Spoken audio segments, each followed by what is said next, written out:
최근 청년들의 인기 창업 아이템으로 푸드트럭의 인기가 대단합니다.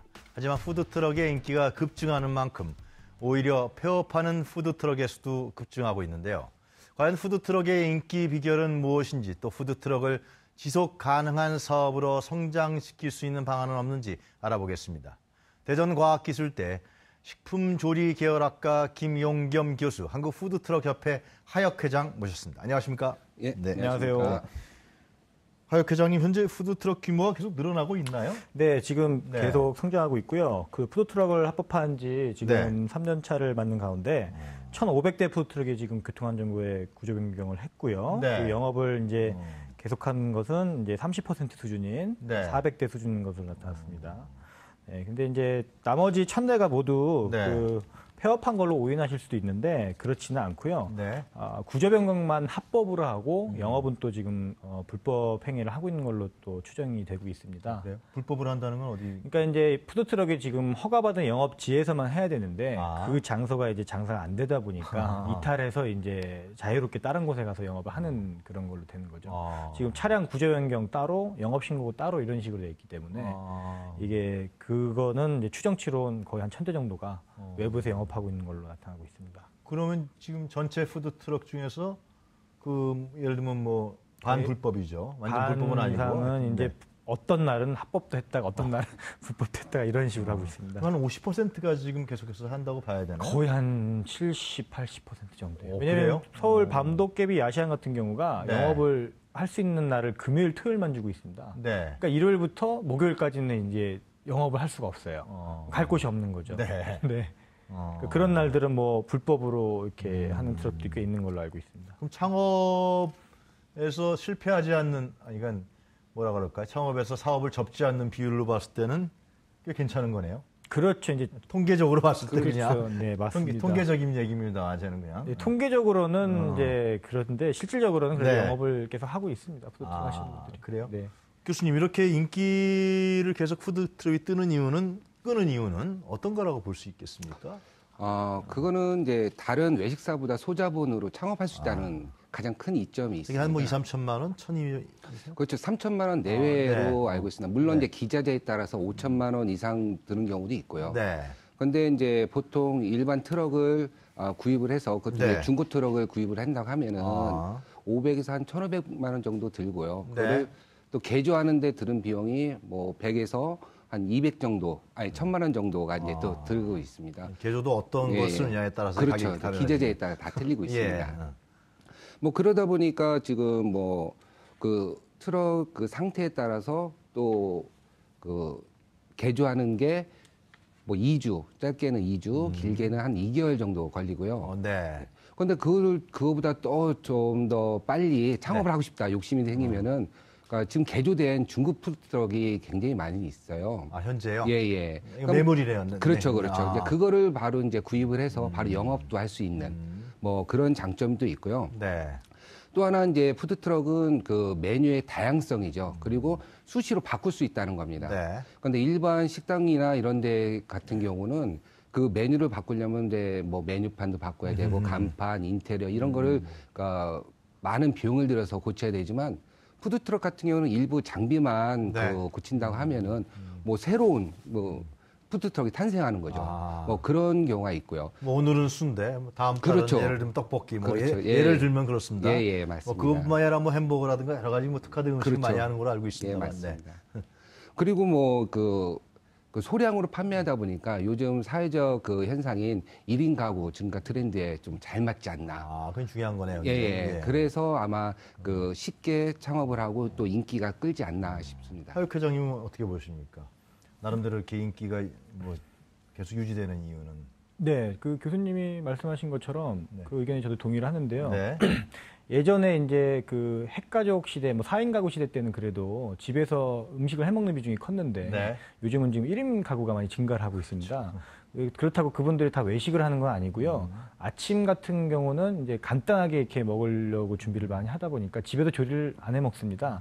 지금 예를 들어 뭐 마트라든지 편의점에 있는 아침 대용식 시장도 지금 거의 한 1조 원 시장으로 커졌거든요. 그래요? 그런 부분에 대해서 푸드트럭은 좀 잘 맞는 부분이죠. 왜냐하면 네. 저희는 그 식공간을 제공하는 게 아니라 정말 딱 음식만 제공하는 거기 때문에 뭐 아침이나 늦은 야식 시장에 적합하다고 볼 수 있습니다. 네, 그런 부분들이 아무래도 좀 이렇게 요즘 시대랑 트렌드하고 잘 맞는다. 푸드트럭이 그런 말씀이신 것 같은데요. 네, 맞습니다. 교수님 이렇게 시작은 쉽고 또 나름대로 어떻게 큰 자본 없이 소자본으로 할 수 있고 또 단기간에 또 시작할 수 있고 그런 장점을 말씀해 주셨는데 또 그만큼 모든 게 돈 번다는 게 사업한다는 게 쉬운 일은 아니란 말이에요. 뭐 리스크라든가 위험 요인도 꽤 있을 것 같은데 교수님 어떻게 보십니까? 예, 그러니까 푸드트럭은 한 4가지 유형이 있습니다. 네. 그 청년 창업 지역형 그리고 노점상 대체형 그리고 전통시장 상생형 그리고 축제 결합형입니다. 네. 이 4가지 유형 중에서 가장 효과적인 거는 축제 결합형이죠. 도깨비 야시장 그런 거 말씀하시는 예. 그러다 보니까 네. 그쪽으로 인지도가 굉장히 높고요. 네. 근데 그 야시장이나 그 축제 결합형 같은 경우는 시장성이 굉장히 높습니다. 네. 그리고 기존 상인과 이해 충돌이 최소화할 수 있는 데를 발굴할 수 있고요. 그렇죠. 그리고 그걸 가지고 문화 이벤트를 발전할 수가 있어요. 네. 그러다 보니까 일반 소비자 만족도 또한 굉장히 업이 되고 있습니다. 네. 그래갖고 지자체에서 많이 밀어주고 있죠. 그렇죠. 예. 그래갖고 공시 지역 축제는 연간 2,429개 중 서울 경기권에서 1,119개가 운영되고 있습니다. 그러니까 서울 경기에 완전 집중되어 있다고 보시면 됩니다. 네. 그러다 보니까 당연히 또 야시장 의존도가 점점 더 높아지는 것도 사실이고요. 그런 경우 그래서 서울의 경우 5분의 1 정도가 야시장에서 영업을 좀 하고 있습니다. 네, 근데 이제 야시장 할 때는 이제 주말에는 매출이 오르는데, 그죠? 그렇죠. 아니면 겨울철이나 평일날은 그러니까 야시장 같은 경우는 4월에서 10월까지 운영을 합니다. 네. 그러니까 주말에만 운영하다 보니까 100회가 채 안 되고 있습니다. 100회 채 안 되다 보니까 거기에다가 또 장마철이나 뭐 이런 때 비나 이런 게 왔을 경우 또 영업을 못 하게 되고요. 네. 그러다 보면은 이제 주말 그 장사를 하려고 식자재나 이런 걸 구입한 거를 폐기 처분할 수밖에 없는 이런 게 약간 악순환될 수도 네. 있고요. 그다음에 또 야시장 문을 닫았을 경우에는 또 다른 영업지를 찾아다녀야 되는데 그 영업지가 이제 부족하다 보니까 휴업을 할 수 있는 그런 계기도 좀 진행되고 있습니다. 그 교수님 말씀 들으니까 아직도 뭔가 장소에 따른 또 기후에 따른 여러 가지 환경에 따라서 안정성이 확보되지 못했다. 그런 말씀이시기 때문에 위험도가 상존하고 있다. 그런 얘기 같아요. 그렇습니다. 이게 푸드트럭의 이제 본질적인 측면을 보자면요. 네. 원래 이동을 하면서 하는 게 맞습니다. 근데 이제 지금은 이동을 못하게 하는 거죠. 왜냐면 한 장소에서만 하게 하고 월화수목금 다 다른 장소에서 영업을 할 수 있게 이런 시스템이 이루어지는데 네. 지금은 한 트럭당 많아봤자 2-3장소 정도밖에 못하게 하는. 그리고 또 아시장 입점 조건 중에 다른 데 또 영업 신고를 낸 트럭은 또 뭐 좀 제한을 주는 이런 것도 또 두는 것도 있습니다. 행사장 같은 경우. 그러니까 중복으로 이렇게 뭐 해서 혜택을 본다는 생각으로 그런 게 있는데 사실 해외 푸드트럭의 선진 사례를 보면은 월요일은 A 동네 갔다가 화요일은 B 동네 갔다가 그렇게 이동하면서 하는 게 푸드트럭의 장점이거든요.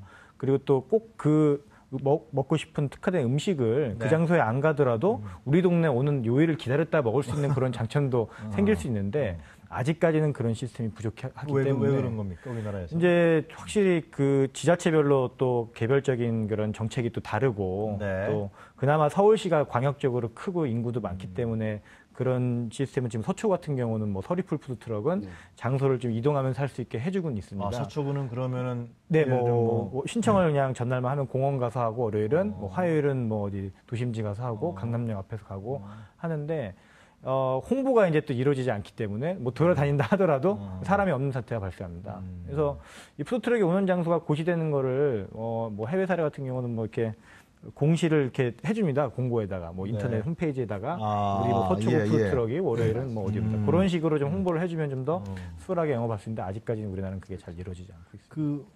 아직 장소가 서초구만 유일하게 그렇게 하고 있는 거예요, 지금? 지금 서초구 외에 다른 지자체도 비슷한 걸로 시범 사례로 지금 하고는 있습니다. 이동을 할 수 있게 스팟을 한 10군데 정도를 정해놓고 돌아가면서 하는. 그리고 지금도 서울 야시장 같은 경우는 로테이션 시스템을 지금 이렇게 적용하고 있습니다. 저번 주는 뭐 반포에서 했다가 다음 달은 뭐 청계천 가서 했다가 하는데 지금 이제 궁극적으로 또 주변 상권에 또 너무 포화 상태다 보니까 또 안 되는 경우도 있고 그래서 여러 가지 이렇게 푸드트럭이 교수님 보시기에 일정한 요일이라든가 일정한 장소만 지금 제한되어 있는 것인데요, 결국은. 그렇죠. 그걸 풀지 못하는 이유가 왜 그러는 건가요, 그게? 그게 여러 가지 요인이 있습니다. 어차피 그 주변 상권 그게 가장 가장 그 상권에서 반발이 가장 심하고요. 네. 그리고 이제 그 정부에서 이제 그 푸드트럭 존을 이제 지정을 좀 해놓고 있습니다. 네. 그런데 이제 거기에다 보면 각종 뭐 교통법이라든지 식품위생법이라든지 여러 가지가 이제 맞물리고 뭐 그러다 보니까 그걸 또 그러니까 조례 제정도 이제 바꿔야 되는 상황이 되고 뭐 그러니까 이게 절차가 좀 복잡합니다. 그러다 보니까 이게 좀 시일이 좀 걸리지 않을까 솔직히 저는 그렇게 생각하고 있습니다. 앞으로는 이런 푸드트럭이 지금 뭐 우리 회장님도 직접 운영하신 회장님도 나오셨지만 교수님 보시기에 이런 푸드트럭 사업이 활성화돼야 되고 예를 들면 좀 개방돼야 되고 여러 가지 규제가 좀 풀려야 된다고 보시나요? 아니면 좀 기존 상권 간의 문제가 있으니까 지금과 같이 제한을 계속하면서 좀 가둬둬야 되는 게 맞다고 보시나요? 교수님 분이 어떠세요? 저는 약간 풀려야 된다고 생각을 합니다. 왜 그러신 겁니까? 이게 원래 푸드트럭이라는 게 취약계층을 위한 그 사업 취지거든요, 사실. 그러니까 취약계층이 좀 더 그 활성화되고 그 사회적으로 이제 안정성을 찾기 위해서는 어느 정도를 좀 풀어줘야 됩니다. 물론 이제 그 100% 막 풀어주고 막 하다 보면 그 상권 자체가 마비되니까. 그러니까 어느 정도 그걸 계속 검증을 통해서 그리고 사회적 현상에 따라서 그때 조율을 해야 된다고 생각합니다. 네. 지금 그럼 회장님 입장에서는 가장 어려운 점이 어떤 거예요? 푸드트럭이 지금 운영하시는데. 이제 적절하지 않은 상권에 적절하지 않은 영업 시간이 문제입니다. 구체적으로 얘기해 주시죠. 일반적으로 지금 그 다른 나라에 비해 우리나라 외식업 시장 비율이 굉장히 높습니다. 식당이 많은 거죠, 우리나라가. 그리고 또 은퇴 후 창업자분들이 제일 선호하는 또 창업이 그 외식업입니다. 그래서 우리나라가 또 그 프랜차이즈 규모가 큰 게 자기만의 노하우가 없는데 이제 당장 또 전문성이 없어서 창업을 해야 되니까 접근하기 쉬운 게 이제 외식업 프랜차이즈죠. 그런 상황에서 또 푸드트럭이 또 접근을 하려다 보니까 주변 상권에서 대부분 열이면 열 다 반대를 합니다. 푸드트럭이 진입하는 것에 대해서. 당연하겠죠. 내 먹거리가 사라지는데 그건 어쩔 수 없겠죠. 맞습니다. 그리고 또 상권이라는 게 뭐 이게 뭐 의류라든지 액세서리 상권이면은 푸드트럭은 먹거리이기 때문에 겹치지가 않는 거거든요. 그렇겠네요. 그런 식으로 들어가는 게 좋은데 우리나라는 상권이 기본적으로 베이스가 형성되는 게 먹거리부터 시작합니다. 뭐 주류라든지 음식이 이게 시작되는 곳이 많습니다. 그러다 보니까 이제 실제로 유동인구가 많고 상권이 있고 반대를 무릅쓰고 들어갔다 하더라도 고객들에게 선택의 폭이 너무 넓기 때문에 음식이 먹을 게 너무 많은 거죠. 그래서 푸드트럭을 이제 이용을 안 하는 경우도 있습니다. 예를 들어서 강남역 9번, 10번 출구 푸드트럭이 6개월 동안 하루 매출이 5만 원도 안 나왔습니다. 저희 협회에서 생각하기에 서초구랑도 이제 협의가 잘 돼서 강남역에 자리를 받았는데 창사가 안 되는 거예요. 저희도 오인을 한 거죠. 왜냐하면 강남역 한복판에 있으면 잘 될 것 같았는데. 대단한데요. 강남역의 유동인구랑은 엄청나잖아요. 그렇죠. 우리나라에서 뭐 제일 소위 말하는 좋은 자리였는데 먹거리가 주변에 너무 많았던 거예요. 고객들이 실상 그걸 이용을 안 했던 거고 마찬가지로 또 홍보도 좀 부족했던 거고요. 그래서 뭐 강남역 한복판이라고 다 잘 된다는 게 아니라는 걸 한번 좀 검증을 했었습니다. 그 과정. 그 교수님 보시기에 이 푸드트럭이 청년들의 창업 아이템 이런 부분들로서 어떤 그 상당히 중요한 어떤 사업 분야라고 보시나요? 아니면은 뭐 지금 우리 뭐 지금 거기 협회에 등록하신 분들이 다 청년분들이시죠? 대부분. 거의 60% 이상이 청년. 이런 문제는 어떻게 봐야 될까요? 그게 지금 그러니까 노동 강도가 센 게 푸드트럭입니다, 사실. 그래요? 그래서 청년들이 적합하기도 합니다. 그리고 또 뭐가 있냐면은 푸드트럭의 주 고객층하고 그 영업자층이 너무 일치하다 보니까 그 고객에 따른 그 취향 트렌드에 그 변화를 주는 겁니다. 그러다 보니까 그 푸드트럭이 또 진화가 되죠. 그러니까 1세대는 떡볶이나 그 핫도그 같은 게 이제 영업을 했다고 하면은 2세대는 케밥, 버거 뭐 이런 쪽으로 많이 하고 지금 3세대는 고메 푸드로 지금 이어지고 있습니다. 뭐 고메는 뭐 미식가라는 뜻으로 이제 하면 되니까 그만큼 소비자가 그 음식을 찾아가는 거죠. 지금 그런 식으로 이제 발전됐습니다. 그리고 그 층 자체가 소비자 층 자체가 이제 푸드트럭 하면은 거의 20대 위주가 많이 그 진행되고 있다 보니까 예. 어떻게 보면 청년하고 이게 좀 매치가 되지 않을까 오히려.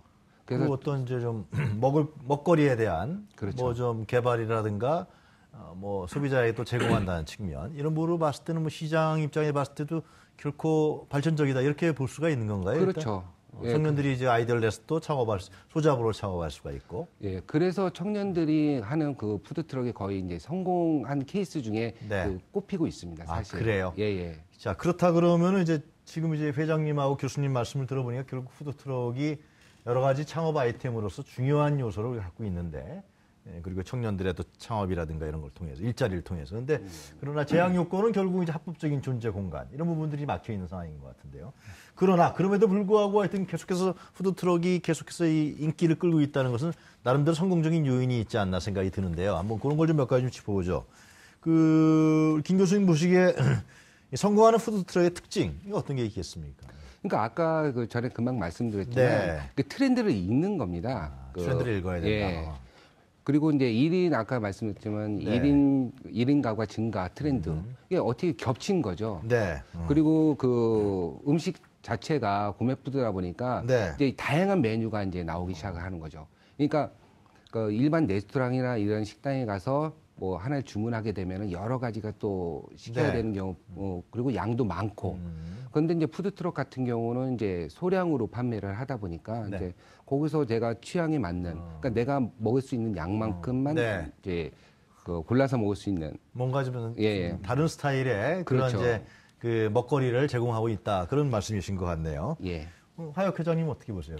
예, 이 부분에 또 이렇게 세대 변화에 대한 부분에 대한 영향도 있다고 생각하는데요. 네. 우리나라 사람들 그래도 예전에 한 끼를 먹더라도 이렇게 좀 지붕이 있는 실내에서 예. 뭐 들어가서 여름엔 또 뭐 시원하게 겨울엔 따뜻하게 먹자 이런 경향이 컸는데 네. 요즘 또 젊은 세대들은 그렇지 않습니다. 그냥 길 걸으면서도 이렇게 먹는 문화가 보편화돼가지고 맞아요. 예, 예. 그리고 또 말씀하신 것처럼 고메푸드 뭐 랍스타도 지금 있습니다. 예, 예. 아, 그래요? 버터 새로운 랍스타도 메뉴가 있고 조금만 개발되는군요. 이거를 뭐 레스토랑 가면 7만 원 정도에 주고 먹어야 되는 걸 푸드트럭에서 10,000원에 접할 수 있거든요. 그러니까 그렇게 이제 메뉴가 점점 업그레이드 돼 있는 그런 상황이랑 네. 그리고 이제 그냥 아무 데서나 이렇게 취식을 할 수 있는 젊은이들의 문화 이 두 가지가 결합돼서 지금 현재 좋은 결과를 나타내고 있는 것 지금 지자체에서는 많은 지원을 하고 있나요? 어떻습니까? 네, 이제 점점 활성화돼서 지원을 많이 해주려고 뭐 교육 예산이라든지 네. 아니면은 뭐 트럭을 또 굉장히 저렴하게 임대해주는 방식도 있습니다. 뭐 경기도 같은 경우는 푸드 트레일러를 경기도 예산을 제작을 해서 네. 월 뭐 한 15만 원 정도에 저렴하게 임대를 해주고 있습니다. 장소도 같이 주고 있습니다. 경기도가 제일 열심히 인 건가요? 예, 지금 예산을 편성해서 가장 활발하게 하는 게 경기도입니다. 서울시도 열심히. 네, 서울시 같은 경우는 장소 확대랑 네. 뭐 이제 교육 그리고 이제 푸드트럭 영업하는 청년들에게 뭐 그 저렴한 금리로 대출을 해주는 또 프로그램도 있고요.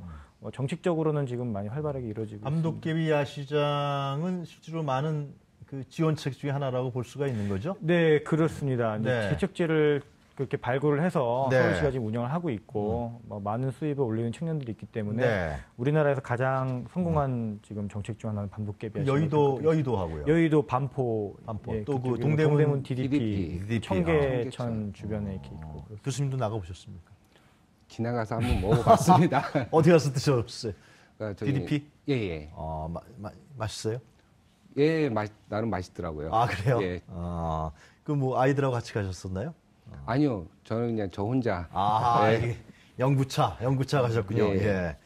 자, 하여튼 간에 그 지금 여러 가지 성공적인 그 푸드트럭의 사례 또 이제 뭐 지자체의 지원 방안 이런 게를 우리가 쭉 얘기를 했는데요. 이 푸드트럭의 경쟁력 확보 방안에 대해서 한번 좀 얘기를 했으면 좋겠습니다. 하혁 회장님 먼저 말씀해 주실래요? 경쟁력 확보로 어떤 걸 하는 게 좋은지. 현재 이제 또 네. 소비자들에게 저희가 네. 그 경쟁력 확보를 하기 위해서는 여러 가지 요인이 필요한데요. 네. 일단 그 일반 외식업 식당이랑 저희가 경쟁하려면 음식 퀄리티가 굉장히 뛰어나야 됩니다. 그렇죠. 네, 식공간 서비스를 제공을 저희는 하질 못하고 있습니다. 푸드트럭은 정말 이제 음식만 받아가는 그런 건데 그만큼 음식 퀄리티를 높여야 되거든요. 그래서 경쟁력 있는 가격이랑 또 그에 따라 또 위생 관리가 돼야 됩니다. 네. 지금은 이제 뭐 위생 관리가 될 수 있는 요건은 별로 없는데 네. 뭐 이렇게 푸드트럭 그 전처리를 할 수 있는 시설을 정부에서 지원해 준다던가 아니면 거기서 이제 푸드트럭 그 뭐 세척도 하고 음식 조리도 하고 간단하게 전처리로 냉장 시설 같은 게 돼 있으면은 아무래도 이제 위생에 관한 검열이 그쪽에서 이루어질 수 있기 때문에 그렇겠네요. 그런 부분이 좀 강화되고 소비자들도 그거에 대해 인식을 한다면은 더 많이 푸드트럭을 이용하고 경쟁력이 확보되지 않을까. 자체적으로 뭐 틈새 시장은 어떻게 보세요? 틈새 시장 같은 경우는 지금 저희가 아침을 많이 굶는 뭐 학생들한테 이렇게 제공하는 그런 시장이라든지 학교 앞이라든가 그런 데서 할 수 있어요? 괜찮아요? 지금 현재 협회에서 그 태릉 선수촌 식단을 전수받아서 학교 운동부에다 이렇게 먹이는 그런 프로그램을 하고 있는데 반응이 굉장히 좋습니다. 근데 그거는 이제 지자체보다도 개별 학교별로 또 이게 그 대화가 돼야 되는 부분이 있어서 근데 그게 그렇게 어렵지는 지금 않고 있습니다. 거의 지금 한 120개 학교 정도 저희가 지금 진행했었거든요. 많이 진전이 있네요. 네, 그런 게 순수한 틈새 시장인 것 같습니다. 네, 그래서 그 예산을 또 학교 측에서 받는 게 아니라 또 지자체 예산 그런 확보된 뭐 누리예산 같이 뭐 그런 음식의 그 관한 알겠습니다. 예산이 있습니다. 김 교수님은 어떻게 보십니까? 경쟁 확보 방안에 대해서. 예. 저도 그 협회장님 의견에 약간 보충 설명을 그러시죠. 하겠습니다. 그러니까 푸드트럭 운영자와 그 푸드트럭 그 이용한 소비자를 대해서 인터뷰한 적이 있습니다. 그 인터뷰했을 때는 그러니까 운영자가 원하는 건 안정적이고 그러니까 수입이 좋은 영업지 선정이고요. 그러니까 소비자가 원하는 거는 그러니까 식품 위생, 차량 위생 상태를 가장 문제시했습니다. 그래서 그 방안으로, 그러니까 뉴욕시에서는 지금 시행하고 있는데, 그러니까 공동으로 운영하는 물류 중간 처리 시설, 그러니까 센트럴 키친이죠. 그러니까 그것을 설치를 이용하고 의무화시키는 겁니다. 그럼 그 한 곳을 정해서 거기서 그러니까 전처리 작업을 하는 거죠. 그리고 거기서 위생사나 물류 뭐 아니면 그 전문가를 그 상주해서 공동으로 말이죠. 그러니까 식자재를 검수한다든가 원산지 검사, 뭐 차량 검사, 그리고 뭐 전염병이나 이런 게 있을 때 그 공동 방역 같은 거 할 수 있고. 그렇겠네요. 그럼 그런 식으로 하면은 한 곳에도 관리가 하면 굉장히 좀 편할 것 같고요. 그러다 보면은 그 안전한 먹거리 문화로 정착이 되고, 그러면 소비자의 입장에서는 그 굉장히 또 신뢰하고. 그렇겠네요. 그러다 보면은 다른 외식 업체와도 경쟁력에서 향상되지 않을까. 뭐 그렇게 싶습니다. 외국 사례들을 많이 참고하시면은 또 여러 가지 경쟁력 확보 방안이 되겠다. 그런 생각이 드네요. 오늘 두 분 말씀 잘 들었습니다. 감사합니다. 감사합니다. 네, 지금까지 대전과학기술대학교 김영겸 교수 그리고 한국푸드트럭협회 하혁 회장 모시고 말씀 들어봤습니다.